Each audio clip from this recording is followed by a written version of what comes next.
Welcome back to Brothers in Boots. I'm Mike, I'm Jeff. and today we have a discussion on lasts. Not only last theory, but we're going to go over a number of lasts from manufacturers as well, mostly being Pacific Northwest, and we'll go over a little Indonesian. Alrighty, Okay, ready? so starting off, the last is what they call the boot is starts and stops with the last. The last itself is what gives the boot shape. It's what gives it its size. It's what gives it arch, toe spring, heel height. These are all things that are dictated by the last and its shape. Now, in terms of individual, a lot of times you will gravitate to either a certain style or a certain arch of last, generally speaking. For some people, they'll only know their last by the model of boot in the maker, or if you deal with an Indonesian or a Pacific Northwest maker, a lot of times the last is changeable. Depending on toe type, arch, heel height, you can do some adjustments from last in that perspective. If we're taking the P&W, for example, most everyone has a H&W slash Northwest last, which is the low arch, lower heel. They have a 55 last, which is sometimes also called the semi-dress last. Is also the one that goes with the safety toes. And then, depending on the manufacturer, you've got the 1977, the 11067, and I think you said the 3708. Is that the right number? Yes. Okay. Which are all roughly the same, slightly lifted, little narrower waist, but taller toe, a little bit more toe spring, taller instep lasts. And it's a matter of geekiness for most of it. Um, People, I think, naturally want to think in terms of model numbers. People like names better. I mean, if we compare it to cars, look at the amount of cars that have a real name to it versus the amount of cars that have a number name to it. And the cars with a number name are usually fanatic type cars. Um, so we do normally lean towards just thinking about the model names and not knowing the last that's behind it. And I would say probably for 85% of brands, you're most likely only know the last by its model number, not the actual last name or designation itself. So, starting off, I'm going to bring some pictures up here. When it comes to actually getting your size in a last, there is a couple measurements that matter. For the Pacific Northwest, you will use this ball, instep, heel, and it says leg here, but this is the same thing as ankle. And then 6, 8, 10, 12, 14, 16, depending on how tall of a shaft you're going with. And the ball, generally speaking, helps with the heel to give width. Same with the instep. There's some extra consideration given there. And then ankle is really what kind of determines your upper size. Though, I don't know, generally speaking, unless you're going hand cut uppers, the upper size is determined, unless you need something specific, by the last you choose itself. And the more likely it's based on the length of the boot than it is so much anything else. But there is such thing as hand cut uppers, and there is, they can give you slightly different sized uppers if you've got like a really thin ankle and you let them know. But that's the main measurements. Now, when it comes to beyond Pacific Northwest makers, you'll see a lot of times they'll ask for this waist measurement right here. And waist sometimes is also called short instep, where this instep here is called high instep. And there's a very specific reason why these two are separate, and it comes down to something called a combination last. Anyone who's familiar with Alden will recognize the term when it comes to their true balance last. Combination last is just a last that can be ordered with a different heel, waist, and toe width. Now, not all combination lasts allow for that. It depends on who designed the last, who the manufacturer is. A lot of times combination just specifically refers to heel specifically. So like Alden's case, they do a B and a D heel. But for example, Flora, who uses Lisa Sorrell's KR 3805 last has a toe width, a waist width, and a heel width that are all separately customizable. Now, obviously, they order the last in those specifics before they tack on your custom made to measure bespoke measurements. But a lot of times they do have a starting last. And moving on to my second picture, you're going to see what's called an ink plot. So this ink plot right here is how a bespoke maker takes your measurements. So the first thing they do is they have you step down the ink plot, and then they'll run a pin down around the edge, which will give a measurement. So that's where your actual foot makes contact, where the gaps are, so they can measure things like arch length. They can do toe length measurements if they choose to. They can do different measurements going up the leg, and they can mark exactly where the tape was on the ink plot. These are all important because these determine a number of different factors on how they go about doing the measurements and the shaping of the last itself. Moving on here to a picture from Texas Traditions, this is where the ink plot really shows its strength. So here you're going to see toe measurements. You're going to see measurements where the tape was, and they line up on, luckily on this picture they've showed the last of high instep, waist, ball. And then this measurement right here where you see this line with the plus, that's where they're actually going to add some toe shape to accommodate these toes right here in the picture that are outside the scope. And this toe length is measured because people with long toes tend to do what's called a bump toe, where they add some artificial toe length to keep the arch length and the arch placement correct.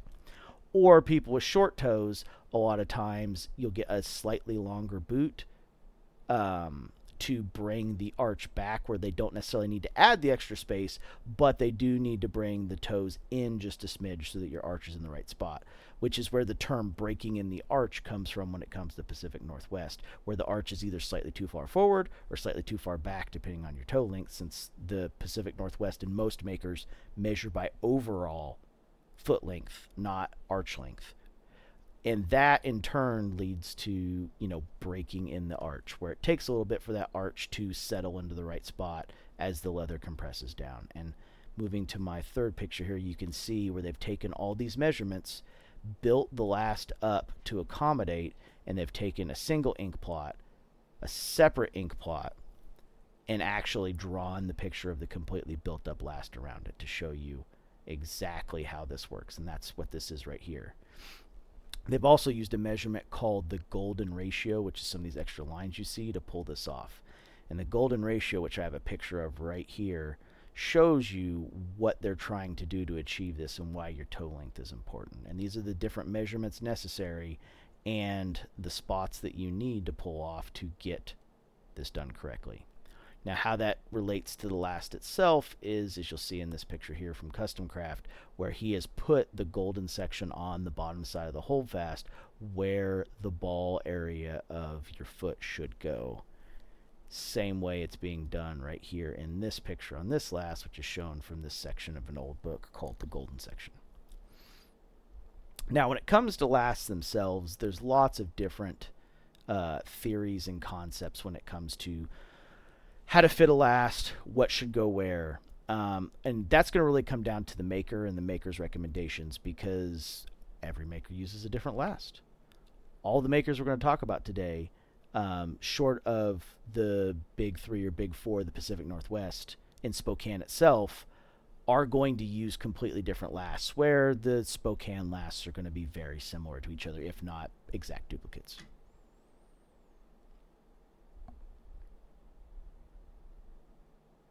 So I guess two of the most popular lasts that gets talked about as far as thinking generally speaking, are the Munson last and the Berry last. The Munson last was created for, like, I guess, the United States Army in like 1912. It was an attempt to make a last it fits the foot rather than some sort of an appearance, because soldiers don't care what their boots look like, but they need them to fit, they need them to work so that they can do their job. So that last has stuck around because it was a great design. So a lot of us will use the term Munson when describing a last. They'll say, oh, well, that's based on the Munson, or that's kind of like the Munson. Um, it's kind of a, I guess, a generic um, term when people are discussing boots. The the other one would be the Barry lasts. Um, can you elaborate on the Barry last? Because I'm drawing a blank right Yeah, now. the Barry last is kind of. So if we think of something that's Munson esque, right? So like the 55, the H&W, these are all Munson esque lasts, which they're use the Munson based length system. The Barry last is more of a dress last. It is based on an appearance. So the probably oldest user that still has a Barry like last besides White's would be Alden, which is going to be a very short last, much narrower ball, definitely a narrow waist, a more. It's not a true almond toe, but it is leaning almond esque in terms of kind of a style that would have been I don't want to say more appropriate, but it would have been much more common between like the 1890s and up through about around the 50s or so. Most people consider it a very vintage look these days.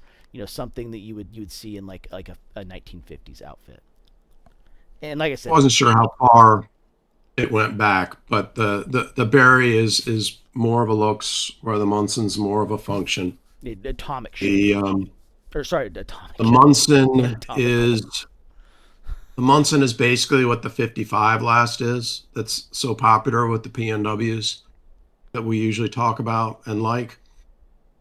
The Barry last would be more based on the MP last, They actually do which call the MP last the Barry last in house.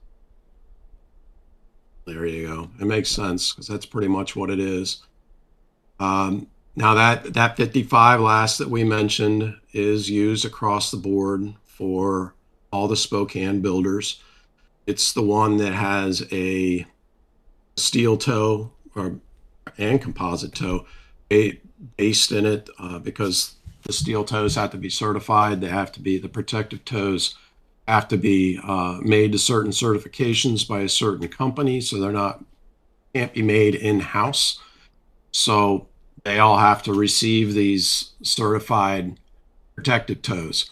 So all the makers are making that on the 55 because that's what it fits. Um, and you got the H&W that's used by them all, which is a lower arch than the 55, which allows you to do a shorter heel than the 55. And they all use the H&W as well. Yep, it's the Um, same toe as the 55, so it can also be a safety toe. it is. That's right. Thank you. Um, and then when you get into the taller toe boxes for more room, which everybody chooses when they can, nobody would choose a steel toe unless they have to, or unless you're a skinhead and you're Doc Martens wanting to feel extra tough. But even people that are required to use steel toes, there's too many of them that will try to get away with not having the steel toe. They're required to because they are uncomfortable, they are unforgiving, they do force the foot, and they do force a shape that's smaller, so you have less room in width and height. So like there's guys that they'll have to use a steel toe for their construction site, but they'll go to one of these builders and say, give me a double or even a triple celastic, which isn't going to protect your feet, but it might do good enough that it fools your employer, depending on who your employer is and how hard that they're trying to make sure that you're following the regulations.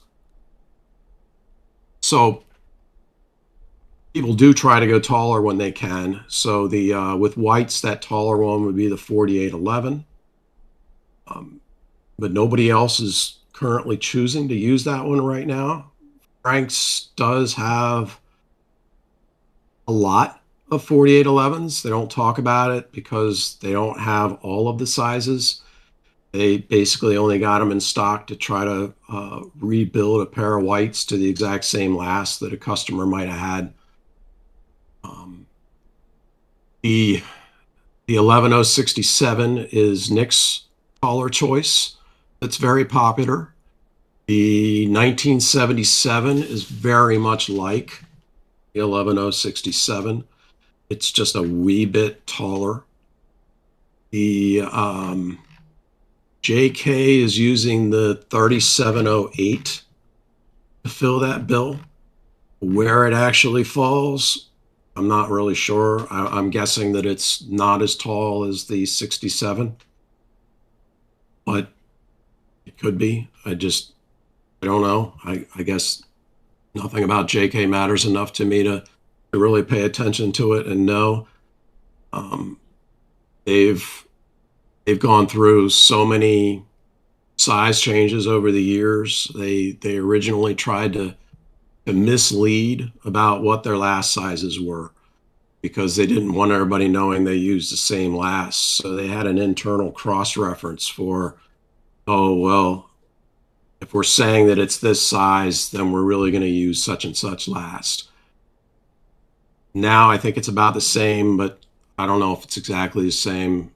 Again, I've got too many problems with JK and seen too many problems with JK over the years with too many people that it really doesn't matter. But I wanted to mention 3708 just to be thorough. Um, Yep. I mean, I've there had are a two. few other. I've Go had ahead. two JKs as well, and both of them been rebuilt into standard 55s at this point. They both had slight issues that had to be corrected. So I've given that route a shot. Like I said, we won't be giving out any sizing or direction when it comes to that, just because it's hard to know when it was built, to know which system it was using. Therefore, anything when it comes to that, use your own discretion. Try your due diligence the best you can, or pick a maker that hasn't made size adjustments, because their sizing differences are extreme. There was a point in time that double E was their standard E width, so and we'll just kind of, or sorry, it's standard D width, and we'll just kind of leave it at that. There are a few lasts that are used less often. Uh, Frank's uses a 58, which is their pointiest toe that they call their number one. I think they've got real limited last sizes in that. The 5332 is another one, and I believe that Nick's uses that one as well. I think that's what they use for their Packer. Number two toe on that one, slightly taller heel. Number two toe is what they call that. Of course, White's has more lasts than you can count. Um, Tons of lasts that they don't use at all anymore. But I guess to name some of their popular ones outside of the normal would be the 690, which I believe is pretty much that 5812 that I just mentioned. But It's I'm their not Packer. sure. It's their Packer last yet, and it's the Packer last. I don't know how close it is to the 5332, but I imagine it's probably very similar. The 695 is another one that they use, very similar to the number two.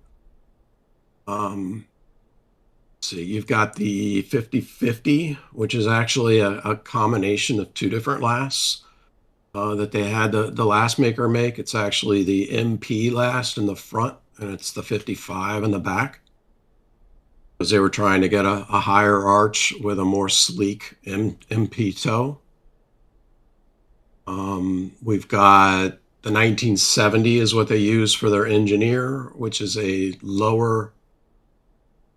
They say that the arch is in between an H&W and a 55. I'm not really sure, but I think it's really pretty much the same as the H&W. I don't think it's much taller. You got the 2505 is their square toe, is their harness,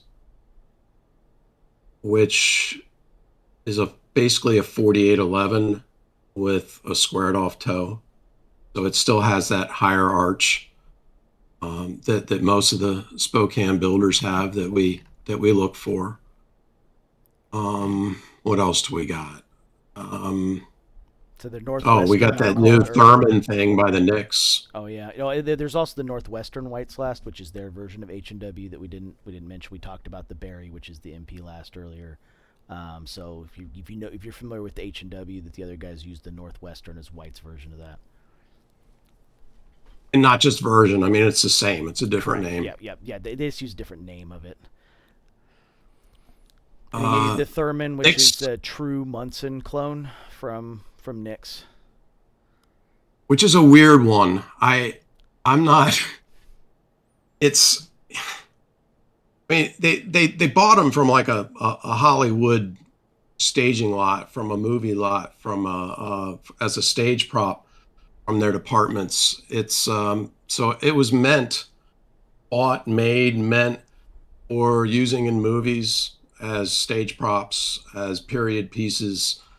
Um, Never meant to be worn, which doesn't necessarily mean that it's not a good last. It's just an interesting piece of history note. But It's a weird one my too. problem, what? It's a weird one too because it gives you more toe room, but when it comes to the Pacific Northwest guys, the widths are so customizable. What does the toe room do? Exactly. That's where I was going. If you're buying off the shelf normal boots at a boot store, that Thurman last would be incredible to me. Oh yeah. It would be a way, I have a wide foot. It would be a way for me to try to get that extra width that I need for my feet to be comfortable. But when you're in this world with the PNWs that we are, where they have lasts and widths for everything. I mean, they've got lasts for the widest feet you can imagine. They've got like 3F widths. 4F. And They have a if by 4F. some miracle you have a width wider than what they have sitting on their last shelf, they can add leather to that last to make it as wide as your weird ass foot is. So there isn't a width that they can't cover and build for you. So when you're in such a situation, what the fuck is the point in a Thurman last other than giving you some ugly ass toe shape that's somewhat reminiscent to a Birkenstock? Which, don't get me wrong, I like my Birkenstocks, and I've accepted their ugliness, but it's still an ugly toe shape. Oh yeah. So if you can get whatever width you want, I don't understand the point, but as some people like them.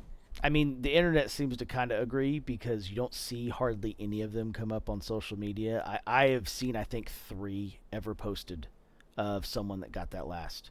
And, like the PNWU group and some of the other groups we see Nick's posted daily. Almost none of, excuse me, almost none of them are never that particular last.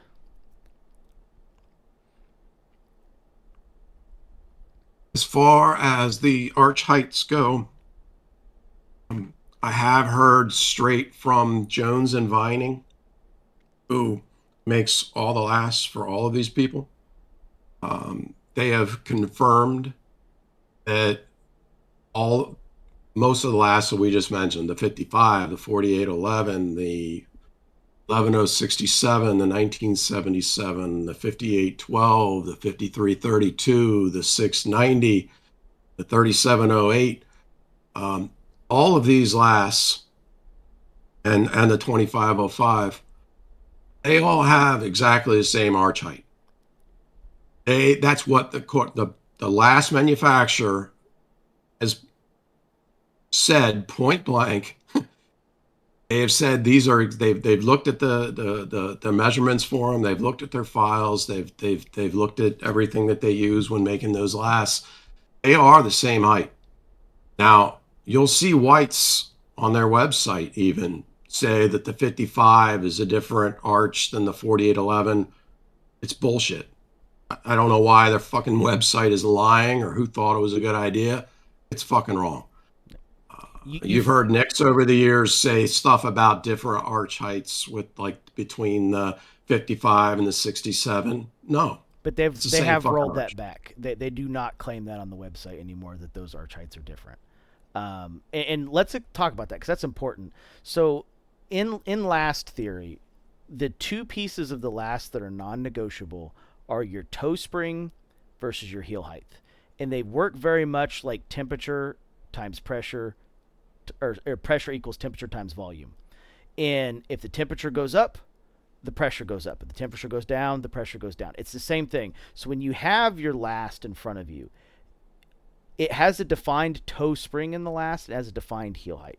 Now, some of the makers will let you adjust that a little bit, and that's not necessarily a good thing because it's not really meant to be. There's acceptable margin that mathematically works that's okay, but realistically, there is a specific heel height and a specific toe spring that is meant to be done.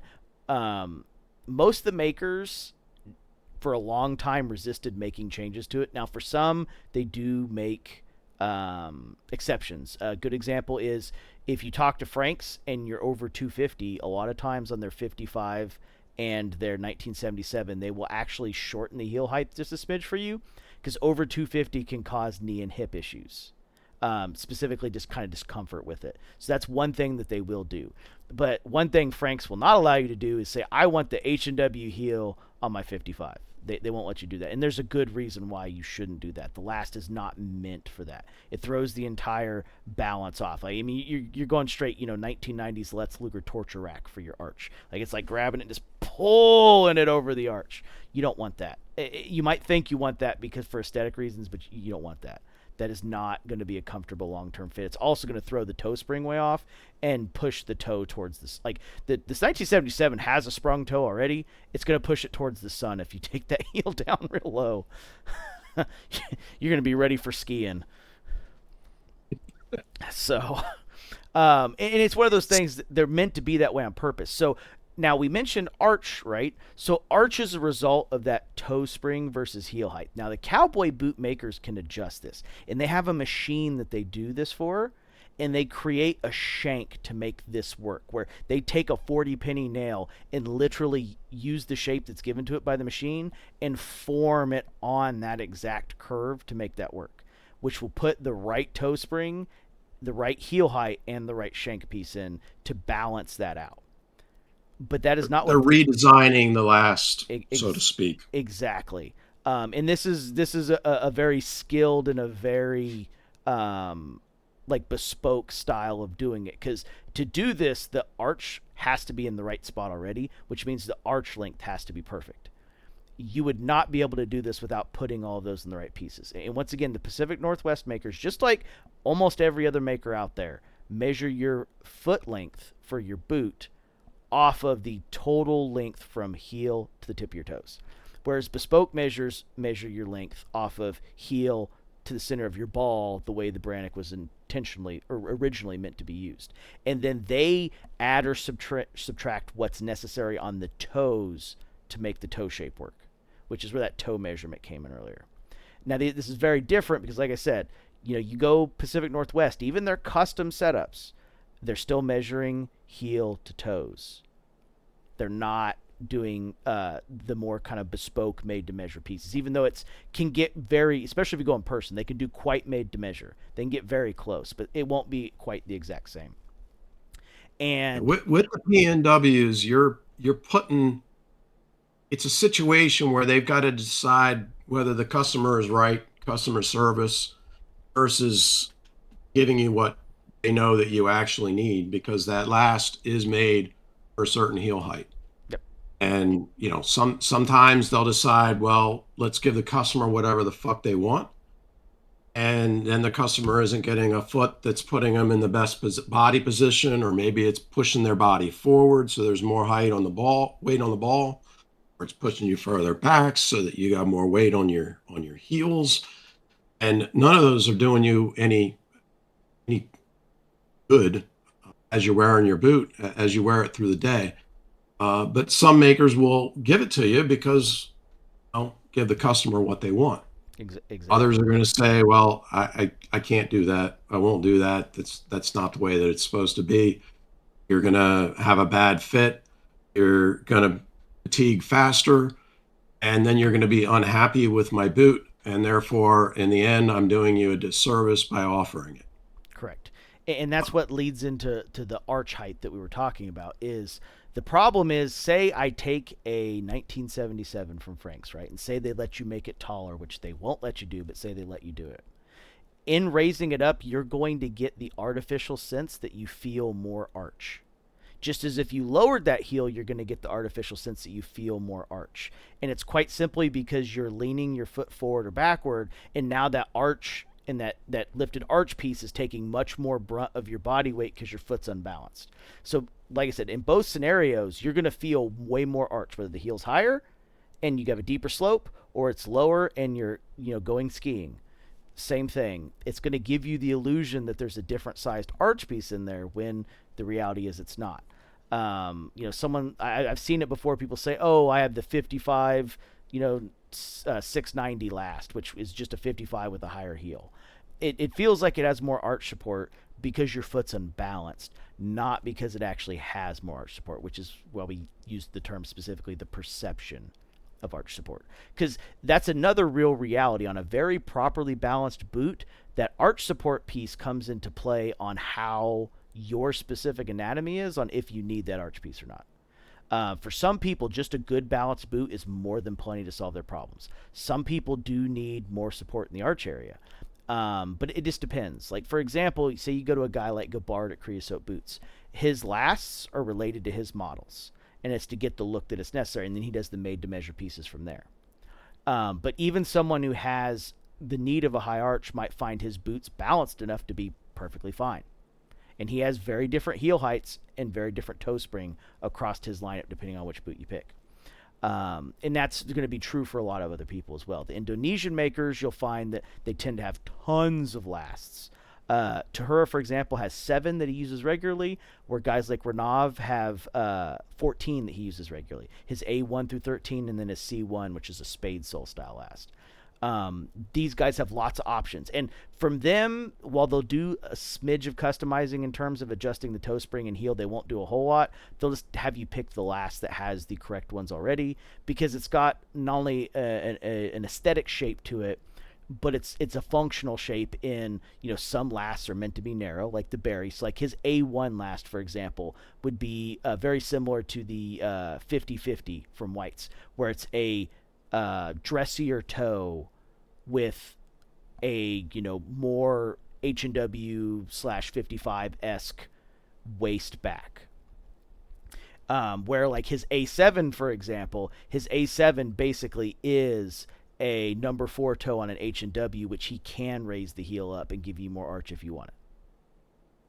And then, like I said, his C1, which is a spade sole, is also going to have a ton of arch support and a ton of toe spring, because it's meant to look like a classic 50s spade sole shoe. The only Jones and Vining last that I failed to get a confirmation on was the 695 from White's. There are an amount of people that think that it has a higher arch, and even though I suspect it's the same exact arch, and even though I'm not a betting man, I would bet that it's the same arch. I didn't get it confirmed. I think what's going on here is, like Mike had just said to us, it's got a higher heel, and therefore you're being pushed forward. Therefore, it gives the effect of feeling like you've got a higher arch. I'm like 90% sure that is what the case is. But when I can get a confirmation on it, I'll certainly confirm it for people. And it makes sense from a factory perspective too, because think about it. If they had truly had different arch heights, they would need different arch pieces that they couldn't accidentally mistakenly grab on the floor. Like, there would be the very real possibility of them accidentally giving you what could potentially be a 695 arch piece instead of a 690 arch piece by accidentally grabbing the wrong one, and potentially having them offset in the boots. That does not seem like something I think they would take the risk on. No, they wouldn't want to. We can compare, I guess, some of the sizings for people. Like there's a lot of people in the groups that seem to want to do their own conversions instead of letting the company, the builder, tell them what size they are, which is, by the way, what I recommend always 100% of the time. 110% of the time. I don't know what you're talking about. There is conversions that are accepted, like the going from the 55 or the 4811 to an H&W, it goes up a width because the H&W is narrower. So meaning that if you were a 10D in the 55 or the 4811, you would be a 10E in the H&W. Definitely the 4811 or the 1977 to an H&W. You definitely want to go up a width. 55, depending on where you land, you might be able to get away with the same width. But 1977, 4811, 11067 down to H&W, 100% up a width. Sometimes with the sprung toe, since it pushes you back a little bit more, you can even maybe get away going down half a length too. The 1977 and the 11067 are the same size. They are very close last, but they are a different size than the 55 or the 4811. That's actually a half size difference. So if you were a 10D again in the 55 4811, it would be a 9.5D, half size down, same width in the 1977 or the 11067. Yep. So there are some conversions that we can count on, but mostly that's because those are all, in fact, the same last manufacturer, Jones and Vining. So it's easy to be able to confirm those changes. And it's just because toe shape and the overall build of that boot when they made the last. Well, there's certain things West that work to your favor too, right? Like in the 1977, you drifting forward in the boot is not as big of a concern with the highly sprung toe as it is on something like a 55. That is kind of some of the reasoning behind it. You don't need that full adult um, thumb width necessarily in the 1977. They will still always recommend it because keep in mind, guys, a very important boot or point is as long as the arch is in the right spot, the length overall doesn't matter as much. You don't want your toes touching the front. If you have more than a thumb, but the arch is completely supported, like if you put your foot in it, it's like, man, the arch is perfectly in the right spot, but I have more than a thumb in the front. Don't worry about it. It's not going to affect anything at all. The arch placement is what's important, and they're using that overall length to try to determine that. And as I was showing you earlier with the pictures, that's where the spoke makers use toe length, because that toe length does throw that off a little bit. You know, they're it's not common, but you will find people who their sizing recommendation is true to size instead of a half size down, and then throw an insert in to eat up the extra volume. too big in terms of overall length is definitely not an issue. I mean, you would be shocked at the amount of people that have been wearing shoes that are a full size too big their whole lives, that are a size and a half too big their whole lives, and some people that have been wearing boots that are two sizes, not many. Yep. There are people that have been using wearing boots that are two sizes too big all their life. Why? Because there's a ratio of width. So these Yep. people with wide feet have to actually buy a longer boot to get the width that they're comfortable with. And when you go to the boot store and they don't want to lose a sale, they're going to put you into the boot that's too long for you in order to give you the comfort for your width. So these people have gone through life thinking that they're an 11D when really, if the boot store had the right sizes and was doing it correctly, instead of 11D, they'd actually find out that they're a 10 double E. Or maybe even a 10F. Yep. Right. So the too long isn't a problem. Most If people, the they just arch is in adjust the right for it. They're spot. not going to trip over their feet. Yep, if the arch is in the right spot. That's the key point. If the arch isn't in the right spot, you are going to find you do need to get the length adjusted. Um, With most footwear that you grew up wearing, you didn't have an arch. That wasn't exactly. an issue. But it Exactly. certainly is an issue with the boots that we discuss. Yep. The other thing that you might notice, even the ones that don't have an arch, like say we take an H&W for example, and it is like a size and a half or two sizes too long, what you'll find is your arch will be fatigued by the edge of the heel stack because the heel stack's too far forward and protruding into your arch. So you'll find that you're having to break that heel stack, which it can be done. You can break that heel stack in an area it's not meant to. There's just no reason to go through that pain when they can literally do that. Like, they can get you the right length from the get-go. It's not a huge concern. Now, there are mistakes that are made in terms of measurement, especially when, the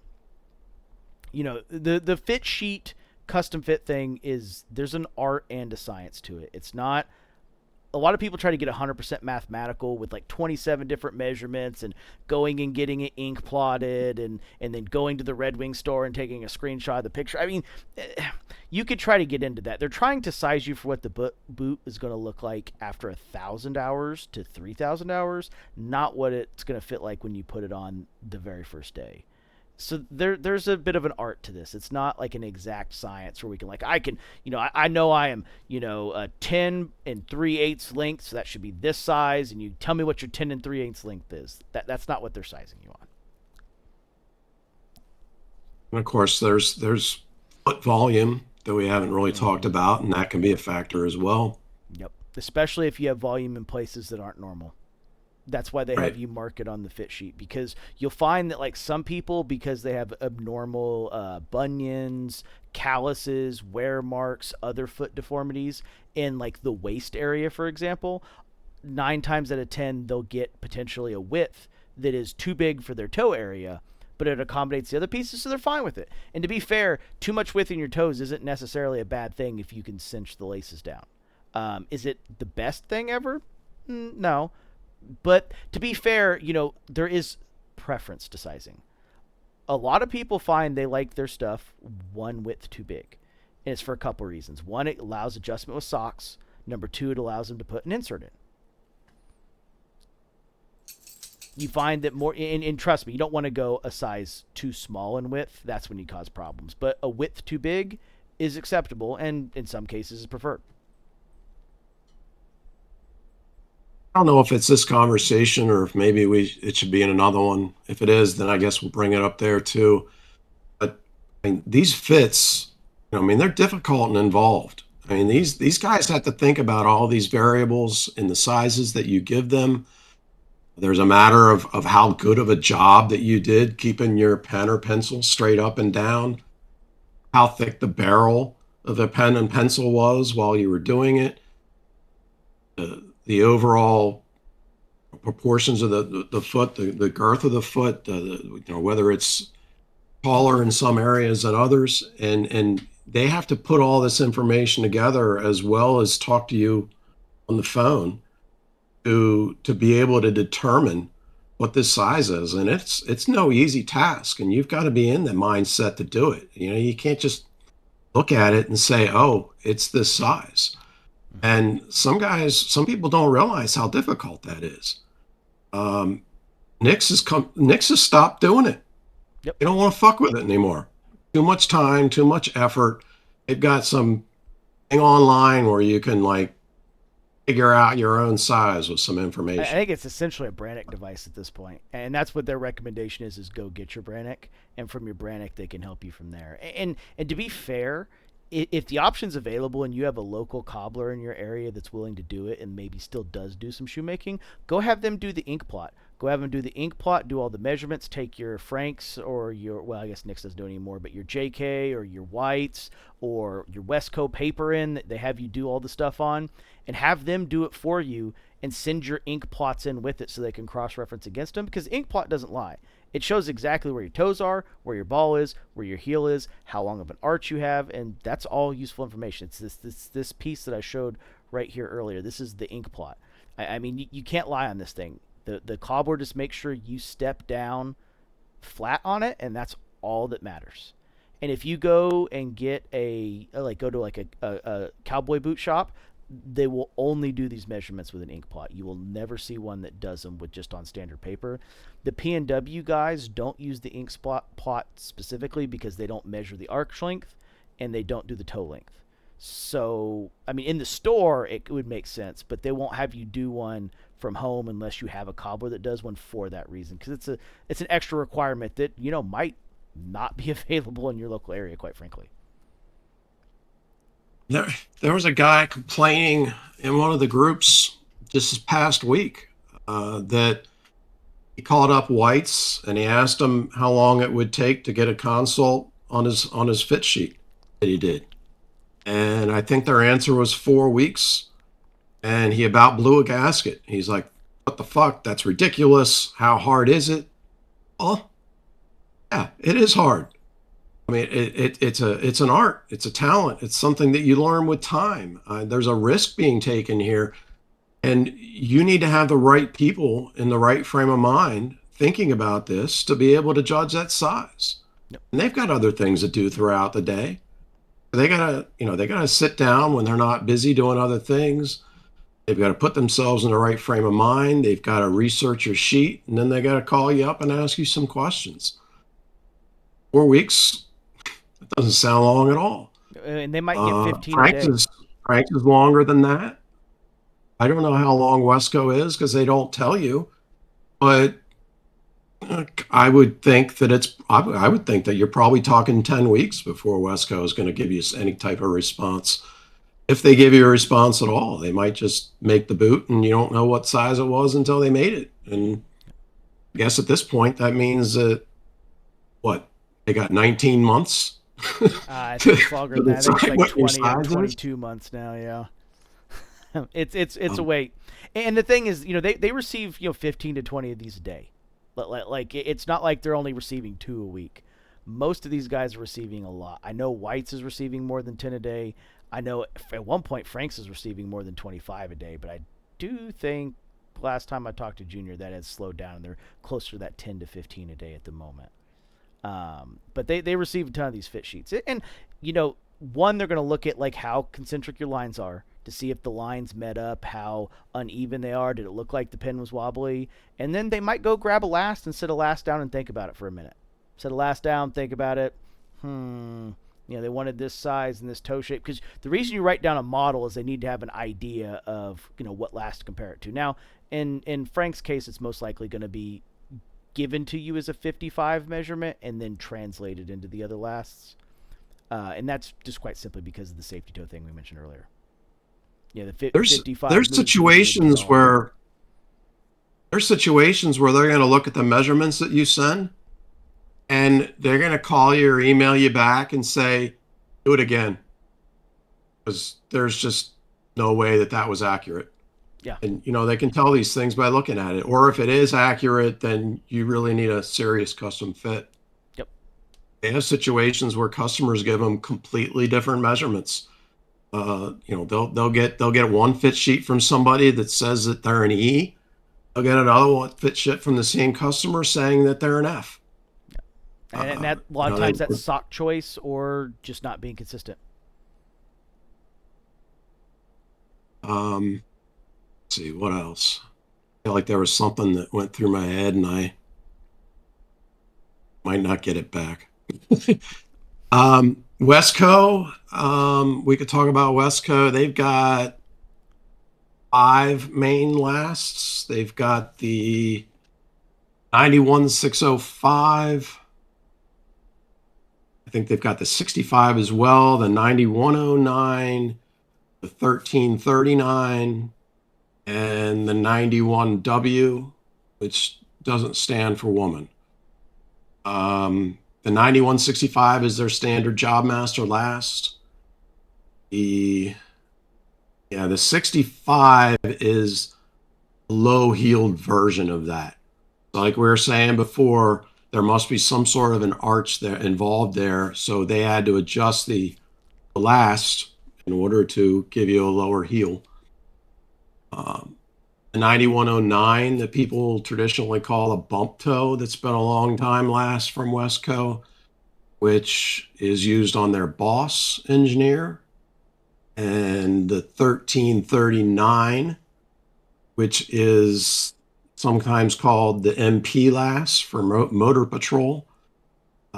That's generally what the Mr. Lou uses. That's a lower profile, more dressier looking last. A little bit lower volume. That one. And then the 91W is a lower heeled version of the MP. So same situation as for. Now that MP is one that's especially narrow for some reason. So if you're whatever size you happen to be, if you're regularly a D, you'd always want to go with an E to that MP if you chose it for that Mr. Lou. I don't think they do too much customization. I think that last is a DE only. I don't think I've ever seen them do that in like a double E. I don't think you can choose that one. You'd have to go like their full custom last system. E, well, I generally don't think of off the shelf, but yeah. As far as fit, as far as trying to convert those, definitely can't confidently do it. They seem to think that they're the same size as a 55, and it's not. I know for sure that it's not. It's at least 2 widths difference in my experience, and I am still waiting on another pair. I'm personally having a lot of trouble with Wesco right now. I'm having trouble recommending them as much as I was previously. I'm in a I'm in a pickle with them right now, so I don't want to say any more about that right now. I'm still waiting on a pair to come to be able to say more confidently.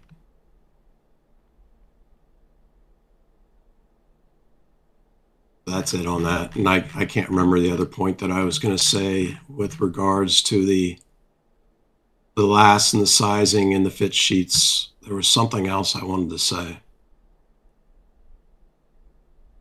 Okay. Well, I mean, if it comes to you, I think it's we'll gone. circle back to it. I mean, once again, we've covered a lot here. Last theory is in like the measurements that are required and what they get you and how it affects the overall function of the last. We've said a lot of words aloud, but it's definitely something you have to be able to kind of visualize and think about from a functional perspective. And to be fair, this isn't necessarily information people need to know how it works. They just need to know what it does to work. Because realistically, you're going to be relying, or you should be relying on the makers to help you guide through this. Because in the case, like let's use Nick's and Frank's for example. Most people find that they want a width wider in Frank's, or sorry, a width wider in Nick's than in Frank's, and that's because of the construction process. Because Frank's uses a wider footbed, what it happens is like if you think of it as a circle, right, and this is a footbed size, and I put a wider footbed in, it goes like this. So the volume is the exact same, but it's taken it from a circle shape to an oval shape. So for some people, that's enough for them to be like, oh, man, I really love the single F from Frank's, but it's so tight in the Nick's, I'll just go with a double F. That's because of the footbed difference. They feel like their feet are pushing out the sides and they have extra volume just hanging out above. That's That is the other yep. that is the other thing that I was going to Oh, say. okay. Yeah. Basically, more or less, but related to it is this whole circumference that all of these lasts that have slight differences to them, they've got things where they try to keep things in line and where they try to keep things comparable. So when they start off with a last that has this circumference, if they decide that they're going to make it taller, then you're naturally going narrower when you're doing that, because they're taking that circumference measurement as their basis and then deciding which last to put you in and which size to put you in according to that. So and while the height goes up a lot faster than the width seems to shrink. So with most of these, when you go taller, it isn't making a difference in your width. But on some of them, which is why you see one of the reasons you see the difference in the 55 and the H and W. Yep. And you'll also notice that for some people, if you have high volume toes, it's probably fine. If you have low volume toes, what you'll find is you push out the edges more and bring it down because the volume's right, but it doesn't have the correct left to right width to absorb it, which isn't necessarily a bad thing. It's just maybe not one, the most comfortable, or number two, the most aesthetically pleasing. Just depends on kind of what you're using it for. This is where I said that, going up a width to have your toes, a little bit of room to move slightly left and right and not have your pinky and big toe pinned against the walls of both pieces of leather isn't necessarily a bad thing. It's a choice most people might, and I'd imagine most people would find slightly more preferable than to have your pinky and big toe bound in place with the width you've chosen. And especially like if you take in like Goodyear welted footwear, if your pinky and big toe are touching the sides, your pinky and big toe are going to sit on the gimming, which is not going to be comfortable. In Goodyear welted, you want to be slightly inside the gimming. That way, you're in the little kind of the U-boat shape in there, and because the gimming will not break in. The cork or the leather filler or whatever they're using will break in. The gimming will not. In a hand welted boot, yes, that'll all break in. You'll be fine. In a Goodyear welted boot, that is not the case. So a lot of people find themselves maybe going a little too wide in Goodyear welted footwear. Goodyear welted footwear just because they don't want their toes on the gimming. Whereas a stitch down or a more custom boot isn't going to suffer from those same problems. What else have we got? It would be impossible to begin a conversation about Red Wing. They've got way too many lasts, and they're a lower level than the bootwear that we're discussing, and what we like and what we think that our audience is. So that would be kind of a pointless thing to go into. Also, there's a We could ton of Red discuss Wing Truman. information on the internet. The Red Wing stuff is documented to infinitum on the internet. True. That's true. It's out there. It exists. They have a huge last library. A ton of it's used. A ton of it's not used. In the case of Truman that you're bringing up, Truman, which I guess essentially you could call a Pacific Northwest maker. They traditionally started with stitch down, even though they're Goodyear welted now. They have two lasts. Their 79 last used to be called P79, and then their 20 last, which I think was called C20 originally. 20 is their mock toe. It's the same thing as the 79 with a much bigger toe shape. And then the 79 is they're going to be, it's between, it's basically got an H&W toe shape that maybe is a smidge towards the berry, just a little bit more aesthetically pleasing, but it's more or less an H&W style. It's got the same kind of H&W waist and narrowness too on the 79 and the 20, but you'll get the 20 with their mock toes and every now and then a plain toe, whereas anything that's a plain toe or a cap toe is most likely a 79, with the rare exception of occasionally a plain toe only, not the cap toes, can be on the 20 last. And they do MTOs occasionally. Maybe they'll let you do a 20 with a cap toe, but it's not one of their standard offerings, as they've moved into a very ready-to-wear setup. And it's going to be the same with guys like Parkhurst, Oak Street Bootmakers. They each have a couple different lasts. I think Nick's even has ran one of the Parkhurst lasts as a special collab a couple times. Those, once again, the last is going to be similar to the model. When it comes to like heavy last choice outside of Pacific Northwest and Indonesian, one that sticks out is Carmina. Carmina's got like 18 different lasts on hand. And they're all entirely different. They've got a whole last configurator that shows you exactly how tall the toes are, how wide it is, what the waist looks like. It is very much to give you a specific look or function with whatever boot you want to make. And under Customizer, you can use any last with any boot.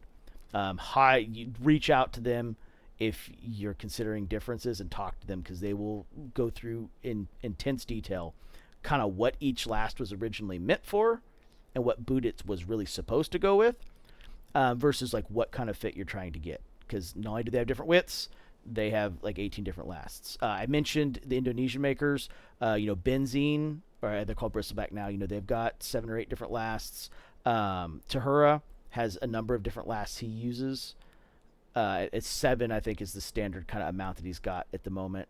You could talk to him. He can do any pattern with any of his lasts, though he does kind of try to stick model to pattern unless you ask for a different last to go with that pattern. And then Renav Goods, you can do any pattern with any last. He will, say like, "Oh, this model standardly comes with this," but then he'll give you 5 or 6 recommendations where he's done that pattern in different lasts. Definitely talk to him about it because all of his lasts are functionally different. There are very specific reasons why each of his lasts. Some of them are to achieve a specific look, but his specific look isn't just the look from above in the toe shape. It's a heel height to a toe spring to a toe shape. So you just have to pick the right last with him, and he can walk you through that. Like I said, he's got A1 through A13 in his standard lasts, and then he has the 1C1, which is a spade sole. I'm sure there's I know the 1,000 mile boot from Wolverine has a single last that it uses. I think Thorogood, their models seem to be associated with a specific last and not customizable. I'm trying to think of any others. I'm sure Trickers has a list of lasts and options. I personally don't own any Trickers or know much about Trickers, but I'm sure they have a ton of options. Viberg's in the same. Well, I shouldn't say that. Viberg used to be in the same boat when you could customize. Now you just have to guess based on the run if you're going to get the last you're looking for in the pattern you're looking for. It seems I to be a bit wish of a I mixed knew bag. enough about Viberg to discuss them with Yeah. y'all. I started getting into Viberg. I had a few lasts that I decided that were of interest to me, that I liked the way that they looked and I liked their volume. But I had to sour on them and walk away from them. I mean, the prices got way too high. The MTOs went from we'll only do it in person at our shop to I don't even think they'll do that anymore. And they don't go very wide on the widths anymore. And they've got a lot of models that are double E, and if you're wider than that, fuck you. Yep. And because they won't do MTO anymore, you can't even have it bumped out with leather tacked onto the lasts. Yep. So sorry guys, I pushed them aside too early to have really gone in depth with them and say much about them. Hey, for anyone who doesn't know, we are both double F widths, so we are stuck in the made to measure world. It's 4E widths for those that are more familiar with Grant Stone, Alden. I think Viberg technically works exclusively off the E system as well. I don't think they ever called anything F when it got to because 3E and F are the same measurement. Grant Stone has a couple lasts. Once again, those are based on model. You don't get to choose those. So, whatever you pick. They have the Floyd, they have the Leo. I think there's one called the Alexander that's like their penny loafer. But Grant Stone has a very good last guide. I know for me, the Leo last, which is the diesel, even in the triple E, is not wide enough. But their Floyd last, which is their mock toe in the triple E, is the same volume as a double F from the Pacific Northwest makers, and the lengths are the same. So if you're a 6.5 double F, a 6.5 triple E in the Floyd only will work, but it will not work in the Leo. All right, that does it. I really thought that leathers was going to be that first one we did was going to be our longest, but did we eclipse it on this longer. one? Nope. This one's shorter by about 20 minutes. So Good. no, leather's still Good. the longest one. This one went longer than I expected it, but lasts are important. I mean, this is how you choose if your siding's going to work. It's everything. It's a skeleton. I mean, it is. It's a core of the boot. Starts and stops with the last. Famous Lee Miller from Texas Tradition quotes, "The boot starts and stops with the last." That's why it's called the last. There you go. Okay. We're done. Usual. I hope we didn't miss anything, but point out anything in the comments, and we will try to answer those questions or see if maybe it's enough for another video in the future. Please like and subscribe. Yep. We really appreciate it. Cheers.